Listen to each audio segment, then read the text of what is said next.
네, 감사합니다. 오늘 우리에게 주신 하나님의 말씀은 신약 성경 갈라디아서 제3장 21절에서 29절까지 말씀입니다. 연이어서 지난주에 이어서 또 갈라디아서 3장 21절에서 29절까지의 말씀 찾으신 분들은 본인의 성경을 들고 자리에서 일어서 주시기 바랍니다. 네. 자, 그럼 우리 같이 받들어 읽도록 하겠습니다. 시작. 그렇다면 율법은 하나님의 약속과는 반대되는 것입니까? 그렇지 않습니다. 그 중재자가 준 율법이 생명을 줄 수 있는 것이었다면 의롭게 됨은 분명히 율법에서 생겼을 것입니다. 그러나 성경은 모든 것이 제 아래에 갇혀 있다고 말합니다. 그것은 약속하신 것을 예수 그리스도를 믿는 믿음에 근거하여 믿는 사람에게 주시려고 한 것입니다. 믿음이 오기 전에는 우리는 율법의 감시를 받으면서 장차 올 믿음이 나타날 때까지 갇혀 있었습니다. 그래서 율법은 그리스도께서 오실 때까지 우리에게 개인교사 역할을 하였습니다. 그것은 우리로 하여금 믿음으로 의롭다고 하심을 받게 하시려고 한 것입니다.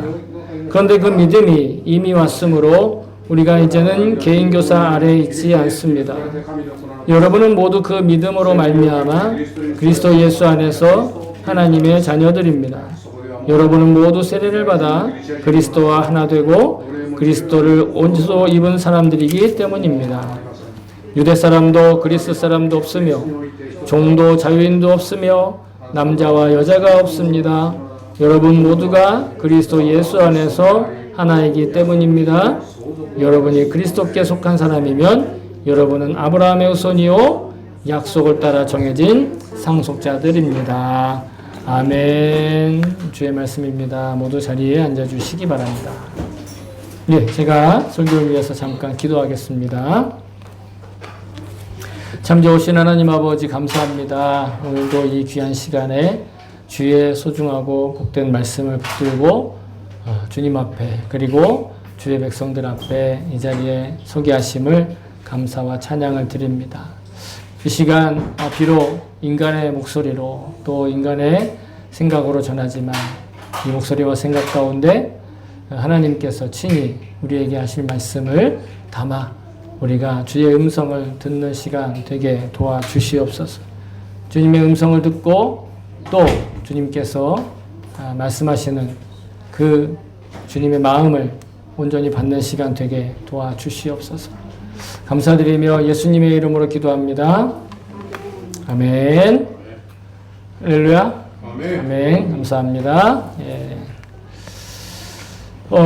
계속해서 갈라디아서 강해를 이어가고 있습니다. 지난 주일엔 우리의 믿음을 지탱하는 것이 눈에 보이는 어떤 성과나 아니면 율법을 지키는 것에 대한 행위 이런 것이 아니라 성경에서 아브라함에게 하신 약속이 예수님을 통해 이루어졌다 하는 그 복음, 그것이 우리의 믿음을 지탱하는 것이다 이런 말씀을 드렸습니다. 그러니 여러분, 믿음은 내 의지로 지키는 것이 아니라 그 약속이 내 믿음을 지킨다 하는 말씀입니다. 그래서 복음을 믿는다는 건 이 세상을 창조하신 하나님께서 약속한 건 반드시 지킨다. 그 말씀을 믿는 것입니다. 복음을 믿는 게 내 의지를 불태우는 게 아니라 내 신념을 자랑하는 게 아니라 창조주 하나님의 약속을 반드시 지키신다라는 걸 믿는 것. 그래서 하나님이 그 약속을 지키셨다라는 거 어떻게 우리가 확증하느냐? 말씀으로도 그렇지만 여기 보이는 이 십자가가 하나님이 하신 약속은 반드시 지킨다 하는 그 증거라는 그 말씀도 우리가 같이 들었습니다. 저 여러분이 언제나 주님을 바라보면서 모든 상황 속에 나와 동행하고 계시는 그 주님의 시선을 의식하면서 하나님께서 약속하신 축복의 열매, 아브라함을 통해 약속하신 그 축복의 열매가 점점점 풍성하게 채워져가는 그런 일상의 삶을 누리실 수 있기를 소망합니다. 자, 오늘 본문은요, 구약의 율법이 하나님의 하신 약속을 좀 더 견고하고 분명하게 드러내는 역할을 한다 하는 게 이 말씀의 취지입니다. 길게 어렵게 얘기를 하고 있지만 인간이 구원받는 건 여러분 눈에 보이는 율법을 지키는 행위로가 아니라 눈에 보이지 않는 하나님의 약속으로 구원받는 거예요. 그죠? 교회 오면 항상 그 얘기 들으니까 새롭지도 않지만 새롭게 안 느껴지긴 하겠지만 다시 말해서 여러분 세상 사람들이 흔히 생각하는 대로 우리도 여러분 아마 그렇게 생각할 거예요. 교회 다니면서도 그래 교회 다니고 열심히 착한 일 많이 하면 그 대가로 천당 가는 거야 라고 어떻게 보면 인과응보와 그리고 권선징악의 그런 교훈들을 이야기한다. 그래서 뭔가 사람이 입 바른 소리 하면 농담으로 이렇게 하잖아요. 저 설교하고 자빠졌네 이렇게. 죄송합니다. 자빠졌다고 했어. 죄송합니다. 저 설교하고 앉았네 이렇게. 네? 그 설교 지금 하고 있잖아요 제가. 근데 여러분 설교는 듣기 지루하고 무료하고 뻔한 얘기하는 그게 설교가 아니에요 여러분. 그렇게 들어서 그런 거예요. 그러니까 우리 전제가 그걸 너무 당연하게 생각하고 있어요. 인과응보와 권선징악. 그러나 여러분 구원은요. 오직 예수 그리스도께서 우리의 죄를 대신 지시고 십자가에 죽으시고 희생제물이 되셔 속죄하셨다는 것. 여러분 그게 구원의 기준이에요. 그걸 믿는 사람은 구원에 속하게 되는 거고 그걸 안 믿으면 이 땅의 인과응보와 권선징악의 법칙에 따라 상식을 따라 살아가는 거예요. 그런데 이런 말을 하면 많은 도전을 받아요. 왜? 어떤 의문이 드느냐? 그렇게 하나님이 약속하신 거 예수님이 십자가 나와 상관없는 그 예수님이 십자가에 달려 죽으신 거 그것만 믿으면 구원받는다. 그러면 과연 성경에도 거룩하고 착하게 살아라. 또 윤리 도덕적으로 올바르게 살아야 된다. 하는 그런 율법이나 그런 상식은 과연 무용한 거냐? 쓸모없는 거냐? 또 율법과 그런 상식과 구원이 관계없는 일이라고 한다면 율법은 당연히 폐기되고 우리가 왜 구약 성경을 굳이 붙들고 있느냐? 오히려 권선징악이나 아니면은 인과응보의 그 원리가 사람들을 구원하는 데 더 설득력 있지 않겠냐? 이런 의문이 생길 수 있지 않겠어요? 그죠? 나쁜 놈 반드시 처벌받아야 사람들이 착한 일을 하지. 나쁜 일 처벌받도 않고 그렇게 있는데 누가 착한 일을 하며 누가 범죄의 결과에 대해서 무서워하며 그런 의문들을 가지잖아요 사람들이. 그런데 그래서 바울은 오늘 본문과 이 로마서에 있는 내용을 통해서 율법이 어떤 역할을 하고 있고 어떤 쓰임새가 있고 어떤 쓸모가 있는지를 얘기하고 있는 거예요. 그래서 오늘 본문을 먼저 보시면 율법이 믿음으로 구원받는다는 그 약속이 실현되기 이전, 즉 예수 그리스도의 십자가 복음이 오기 전에 그 믿음이 우리에게 주어지기 전에 우리를 어떤 역할? 감시하는 역할을 하고 있습니다. 여기 보시면 그런 표현이 나와 있어요. 우리가 장차 올 믿음이 나타날 때까지 갇혀 있었다라는 표현이 나온단 말이에요. 그죠? 율법의 감시를 받으면서 갇혀 있었다. 그게 바로 율법이 믿음이 오기 전에 했던 역할이라는 거예요. 그리스도의 십자가 복음이 완성되기 전에 그리고 율법이 우리에게 개인교사의 역할을 했다. 개인교사. 오늘 우리 서번역 성경에 개인교사라고 나와 있고 여러분 가지고 계시는 개혁성경, 대개 가지고 계시는 개혁성경은 초등교사. 그리고 우리 일본어 성경은 양육계, 그러니까 요 있고 가까리 라는 표현을 쓰고 있는데 소위 말해서 오늘 개인교사라고 표현되어 있는 이 구절의 원어는 뭐냐? 바로 파이다고코스라는 단어가 있어요. 파이다고코스. 자, 이 배경을 좀 알아야 되는데 지금은요, 여러분 아이들이 그 집에서 모든 교육을 다 받진 않잖아요. 아이들의 교육 그러면 먼저 떠올리는 게 뭐예요? 어렵습니까, 질문이? 그쵸, 학교죠, 학교. 네. 어떤 목사님이 시골에서 학교라고 그랬더니 못 알아듣더라는 거예요. 그랬더니 나중에 막 설명을 했어요. 그랬더니 뭐랬는지 아세요? 아, 학교요? 그러더라는 거예요. 예, 그냥 여러분들이 집중을 못 하시는 것 같아서 신소리 한번 했습니다. 근데 로마에는 그런 학교가 없었어요. 학교가 없었다고요. 학교 대신에 가정에서 대신 아이들을 가르쳐주는 그런 노예와 하인들이 있었어요. 그러니까 지금은 선생님 그러면 되게 이렇게 좋은 직업이고 사람들이 존경하는 그런 경우도 있잖아요. 근데 로마 제국 당시에는 이 초등학교 아이들을, 그러니까 초등학교라고 한다. 학교가 없었으니까 이 어른이 되기 전에 사춘기 아이들이 되기 전에 이 조그만 아이들을 가르치는 역할들을 누가 했냐? 노예나 하인들이 했다는 거예요. 그 노예나 하인들을 가리키는 말이 아까 말씀드린 파이다고코스예요. 파이다고코스. 그래서 성경은 초등교사라든지 개인교사. 그래서 어떻게 보면 우리가 돈 많은 집에 가정교사가 아이들을 이렇게 가르치잖아요. 그거랑 비슷한 분위기였다라는 거예요. 환경이었다라는 거죠. 물론 신분에 따라서 그런 파이다고고스를 둘 수 있는 집안이 있었고 그렇지 않은 가정이 있긴 했지만 이 파이다고고스라는 말의 원래 뜻은 이 파이스라고 하는 어린이를 뜻하는 파이스라는 단어하고 이끌다 혹은 인도하다라고 하는 아고스의 합한 말이에요. 그러니까 파이스와 아고스가 합해서 파이다고고스라는 말이 됐는데 이 말이 바로 아이들을 가르치는 초등교사 혹은 개인교사 혹은 일본어로 하면 요이쿠 가까리. 근데 일본어 번역이 훨씬 더 가깝다고 생각을 해요. 왜? 교사가 아니기 때문에. 당시 교사라는 말이 또 따로 있었어요.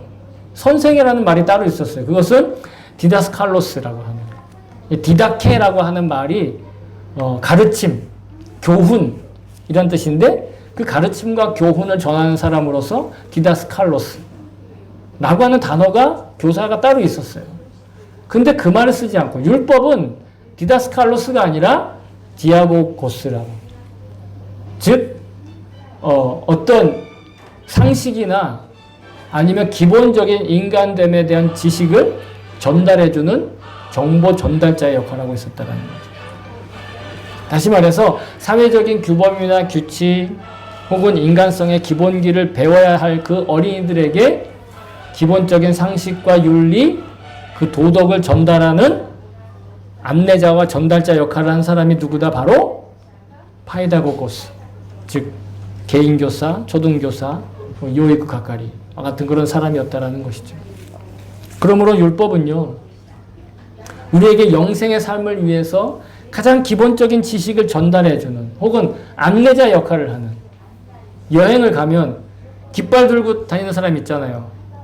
가이도상. 예?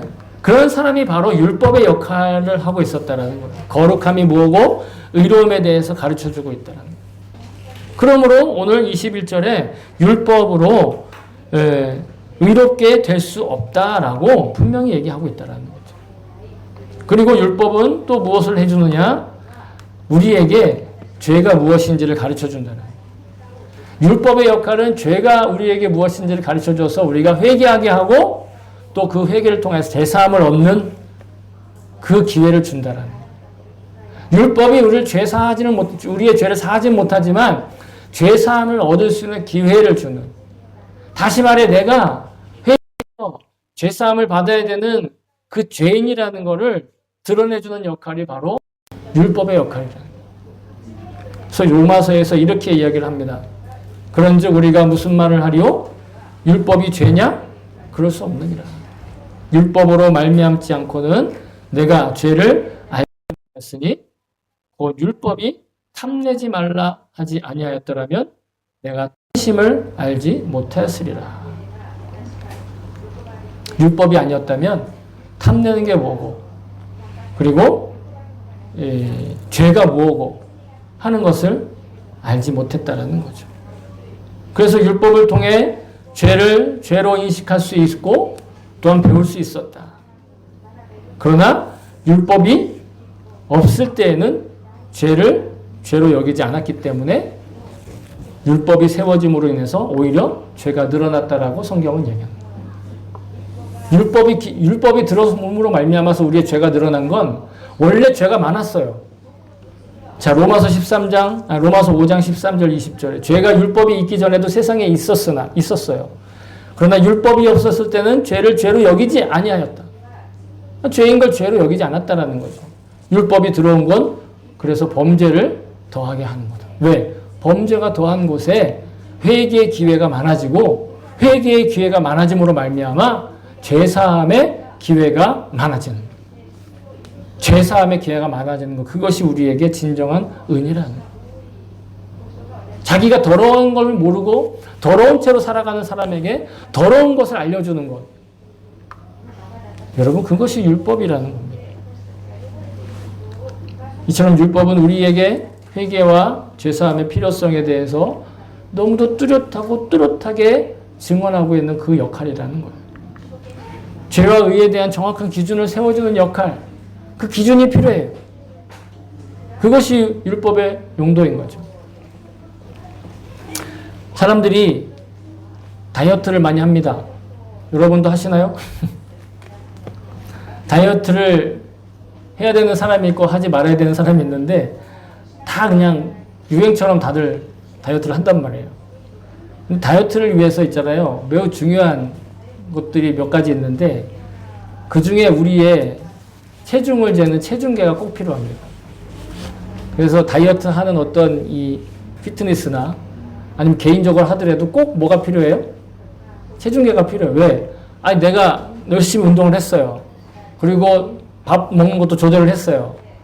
그랬는데 그냥 거울만 딱 보고 찐 것 같아, 빠진 것 같아 알 수가 있겠어요?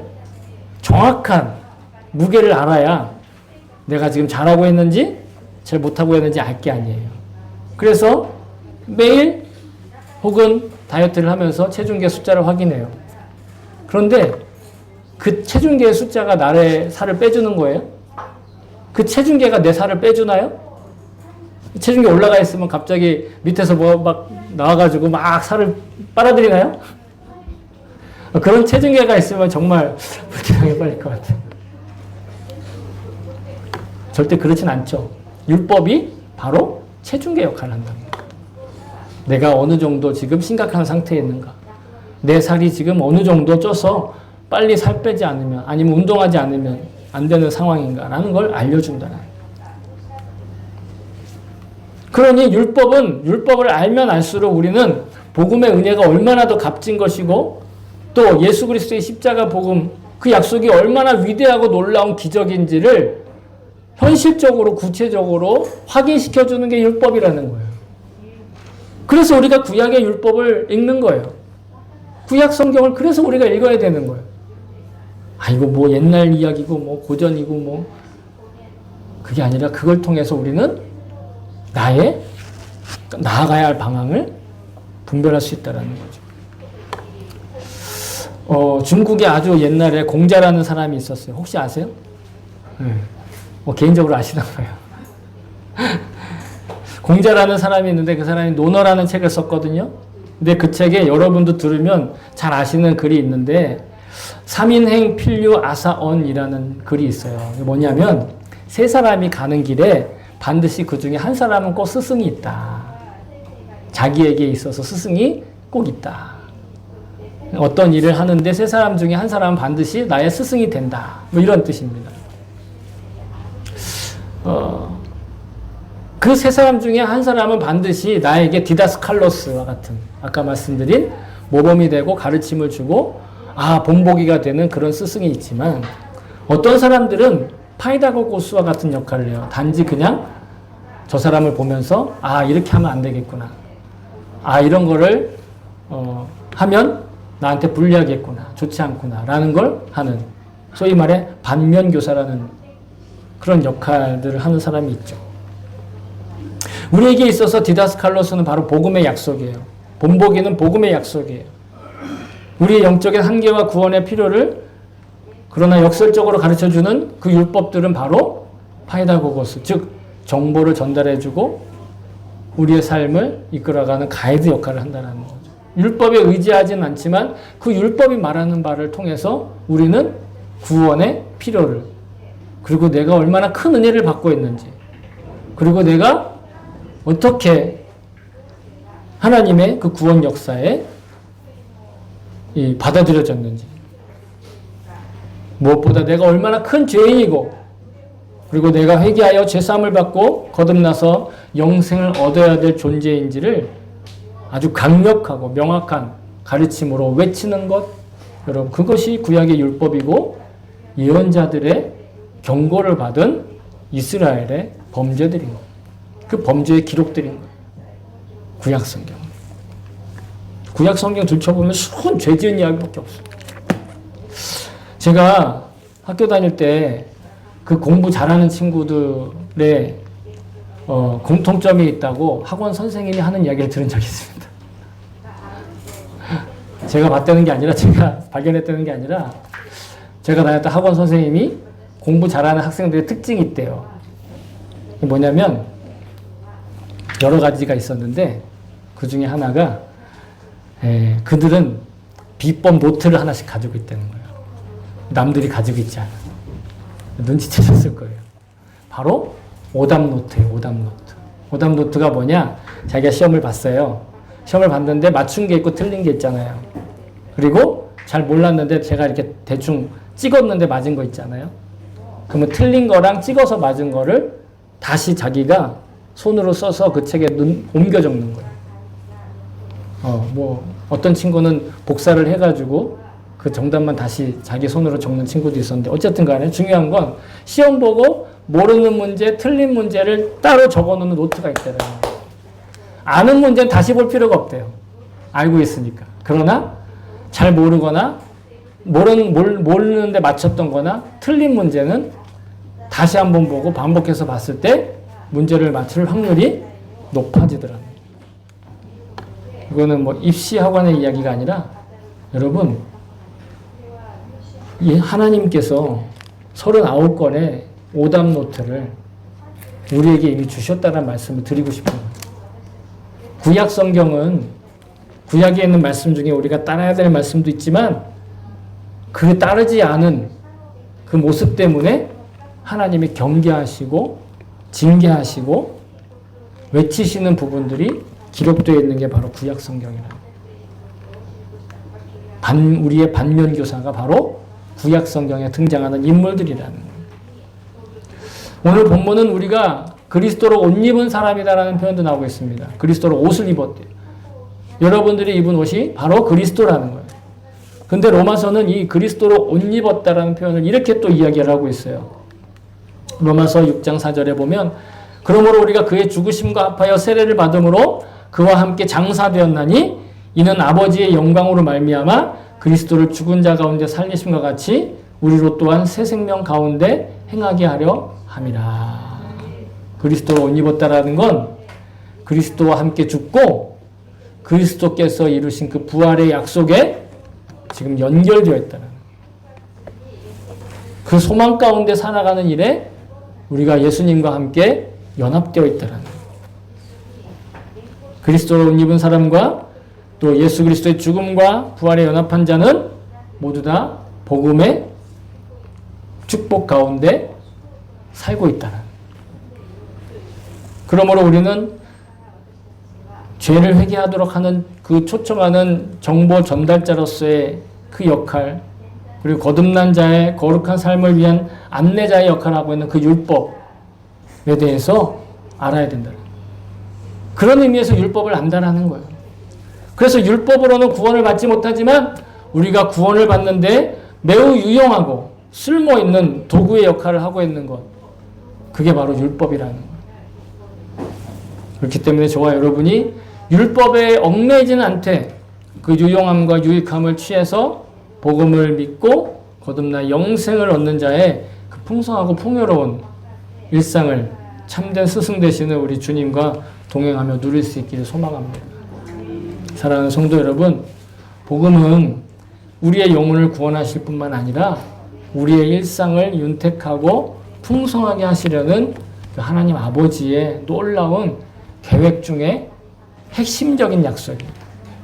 그래서 복음을 믿고 회개하여 죄사함을 얻어 거듭남으로 영생하는 삶에서 그 인생을 체감할 때 비로소 우리가 자기다워지는, 자기다움을 회복할 때 그 사람이 곧 사람다워지고 아름다워지고 행복하게 되고 사랑하며 살 수 있는 진정한 축복의 기초 위에 서 있게 되는 거예요. 여러분, 그것은 기초예요. 율법은 그런 복음의 약속을 믿는 일에 종교에 매이는 우상숭배나 혹은 기복신앙으로 비껴가지 않도록 기초적인 정보를 우리에게 제공하는 역할을 하고 있습니다. 그러므로 우리는 율법이나 혹은 교리나 또 교회 생활의 생활규범 등이나 이런 기초적인 지식의 도움을 받아서 복음의 약속에 합당한 지혜를 배울 수 있게 되는 것입니다. 나와 동행하시며 눈동자처럼 지켜주고 계시는 예수님의 그 시선을 늘 의식하면서 주님을 늘 바라보면서 기쁨과 평안과 그런 것들을 실감나게 체감하는 정말 기막힌 부요함 안에 저와 여러분이 살 수 있기를 다시 한번 주의 이름으로 축복합니다. 아멘.